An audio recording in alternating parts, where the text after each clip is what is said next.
এটা কি বলছে দেখো, এই কয়েকটা বিষয় থাকে তোমাদের, আমি মাঝে মাঝে খেয়াল করছি 2 মার্কসের জন্য চলে আসে। কোন অঙ্কন খুব তাড়াতাড়ি বলবি একটু দেখো। 90 ডিগ্রি, 90 ডিগ্রি খুবই ইজি।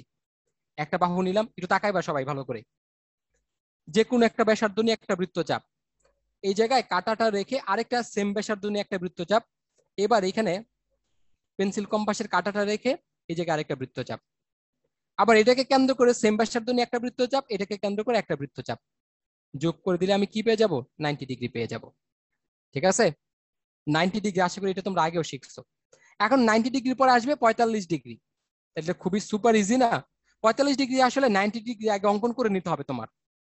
90 ডিগ্রি অঙ্কন করার পর এই কোণকে সমদ্বিখণ্ডিত করে দিলেই 45 ডিগ্রি চলে আসবে।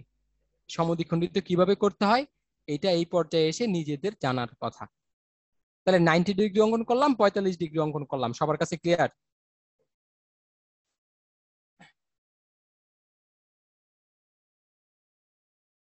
আগেরটা দুই জায়গায় দুই রকম, সবাই আসলে পারছো, 100 জন থেকে 100 জনই পারছো। ওকে, এবার দেখো এইটা আমি দেখছি আসছে, জিএসসি তে এই প্রশ্নটা আসছিল, 75 ডিগ্রি অ্যাঙ্গেল। তো 75 ডিগ্রি অনেকভাবে আঁকা যায়, অনেকভাবে আঁকা যায়। দেখো, তুমি ফার্স্টে এটা জানো কিনা যে 30 ডিগ্রি একটা অ্যাঙ্গেল। দেখো ভাইয়া, 30 ডিগ্রি অ্যাঙ্গেল খুব সিম্পল। কিভাবে ভাইয়া? এই যে দেখো, 30টাকে 60 বলি। তুমি যে কোনো একটা ব্যাসার্ধ নিয়ে একটা বৃত্তচাপ টানলা, সেম ব্যাসার্ধ নিয়ে একটা বৃত্তচাপ যোগ করে দিলে এটা 60 ডিগ্রি হয়ে গেল। এটা আমাদের 60 ডিগ্রি অ্যাঙ্গেল হয়ে গেল। ঠিক আছে, 60 ডিগ্রি হয়ে গেল। আচ্ছা ঠিক আছে, তাহলে আমি যদি এরকম একটা কাজ করি, আমি প্রথমে যে কোনো ব্যাসার্ধের একটা বৃত্তচাপ টানলাম, যে কোনো ব্যাসার্ধের একটা বৃত্তচাপ, সেম ব্যাসার্ধ নিয়ে একবার বৃত্তচাপ, আবার কম্পাসের নিডল বা কাটাকে এই জায়গায় রেখে সেম ব্যাসার্ধ নিয়ে আরেকটা বৃত্তচাপ। তাহলে এইটুকু হচ্ছে কত? 60 ডিগ্রি। তার সাথে অতিরিক্ত আসছে 60, তাহলে কত হয়ে গেল আমাদের? 120 ডিগ্রি। এই কোণটা আমাদের কত বলতো? 120 ডিগ্রি কোণ। ঠিক আছে, এই কোণটা হচ্ছে আমাদের 120 ডিগ্রি কোণ। আশা করি বিষয়টা বুঝাইতে পারছি কি বললাম এখানে, তাই না ভাইয়া? আমি এখানে কি করছি বলতো, আমি ফার্স্টে একটা 120 ডিগ্রি কোণ অঙ্কন করছি।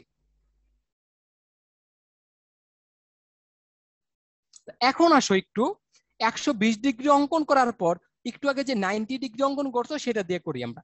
তো এই এই এই বিন্দুতেই আমি একটা, মানে এটা যদি বলি হচ্ছে এ বিন্দু, আমি এ বিন্দুতে কি করব বলতো? এ বিন্দুতে আমি একটা 90 ডিগ্রি কোণ তৈরি অঙ্কন করব।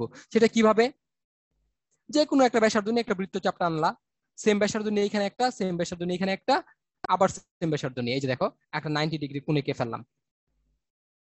ঠিক আছে, আমি এই বিন্দুতে এবার কি করছি? 90 ডিগ্রি কোণ অঙ্কন করছি।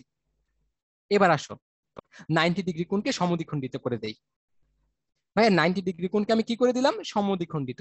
এই যে দেখো, এটা যদি একটা নাম দিয়ে দেই, এই যে ভাইয়া বি এ ই, এটা 90 ডিগ্রি কোণ, এটাকে সমদ্বিখণ্ডিত করো। এই সমদ্বিখণ্ডিত করে দিলাম। তো সমদ্বিখণ্ডিত যদি করো, এইটুকু অংশ কত? এইটুকু অংশ 45 ডিগ্রি। আর এইটুকু অংশ কত হবে? দেখো পুরা কোণটা 120, তাহলে 120 মাইনাস আমাদের এখানে কত আসলো? 45। কত আসে দেখো তো? 75। আমি কি বুঝাইতে পারছি বিষয়টা? তাহলে এই যে অটোমেটিক এই অ্যাঙ্গেলটা আমাদের 75 ডিগ্রি হয়ে গেল।